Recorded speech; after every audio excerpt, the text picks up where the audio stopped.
میں اور آپ، اللہ کا اتنا بڑا احسان ہے، اتنا بڑا احسان ہے، آپ اس احسان کو چھوٹا سمجھتے ہیں کہ میں اور آپ پیدائشی مسلمان ہیں؟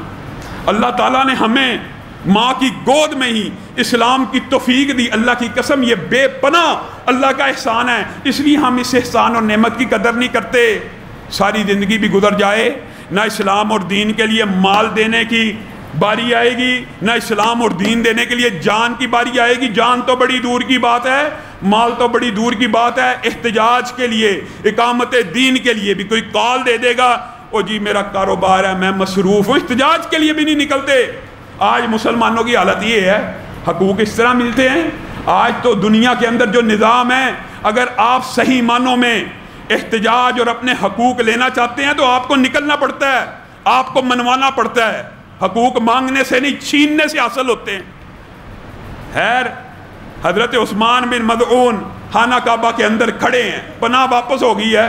لبید بن ربیہ وہاں پہ یہ شعر پڑھ رہا ہے، الا کل شیء ما خلا اللہ باطل، کہا سبحان اللہ، سبحان اللہ، یہ تو نے سچی بات کی، ہر چیز کو فنا ہے سوائے اللہ کے، ہر چیز باطل ہے، یہ تو نے صحیح بات کی۔ اور وہ بہت بڑا عربی شاعر تھا۔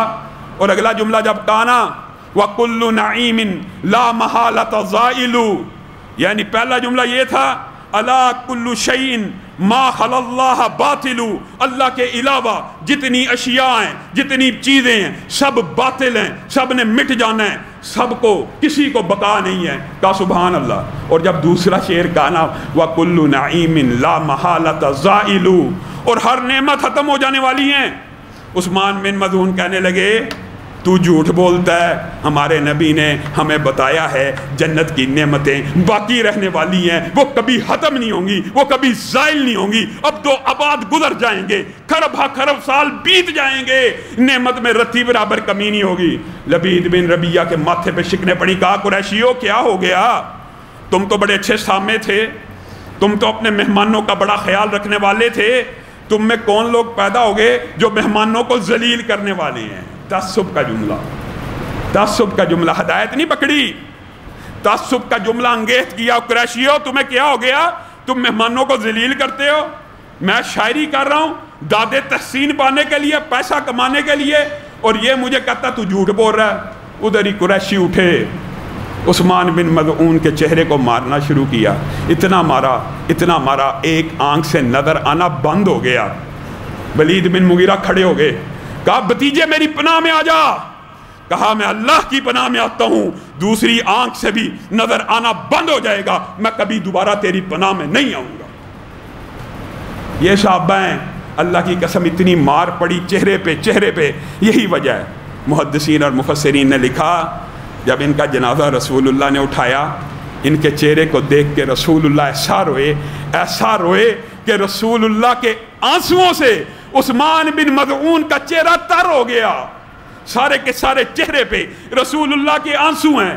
رسول اللہ کہنا شروع ہو گیا یہ سلف الصالح ہے، سب سے پہلے سلف الصالح کا خطاب اگر کسی صحابی کو ملا، عثمان بن مظعون کو ملا، یہ وہ پہلے ہیں۔ یہ بھی بات یاد رکھیے، لوگوں کو نہیں پتا کہ جن کو جنت البقیع میں سب سے پہلے دفن کیا گیا، اور رسول اللہ صلی اللہ علیہ وسلم نے صحابہ کے بارے میں یہ جو کلمات کہے ہیں نا کہ کوئی صحابی میرا کہیں دفن ہو، اس کے گرد و پیش میں جتنے لوگ دفن ہوتے ہیں، کل قیامت کا دن ہوگا، وہ ان مسلمانوں کا امام بن کے اٹھایا جائے گا، اس کے اوپر اتنی رحمتوں کی برکھا برس رہی ہوگی کہ باقی مسلمان اس رحمت کے سائے کے ساتھ میدان حشر میں پہنچیں گے۔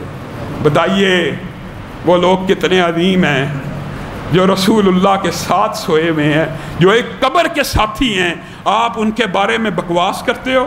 جنت البقیع میں 10,000 سے زائد صحابہ دفن ہیں، بتائیے ان لوگوں کی عظمت کا کیا کہنا جو حالت اسلام میں بقیع میں دفن ہیں۔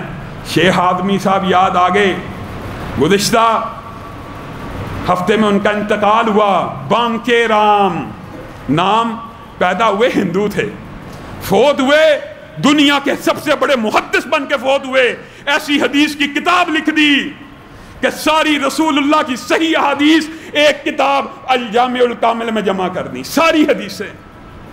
ہندو پیدا ہوئے، دفن کہاں ہوئے؟ جنت البقیع میں دفن ہو گئے۔ کل قیامت کا دن ہوگا. جنت البقیع میں دفن ہونے والے اس لحاظ سے خوش قسمت اور خوش نصیب ہیں.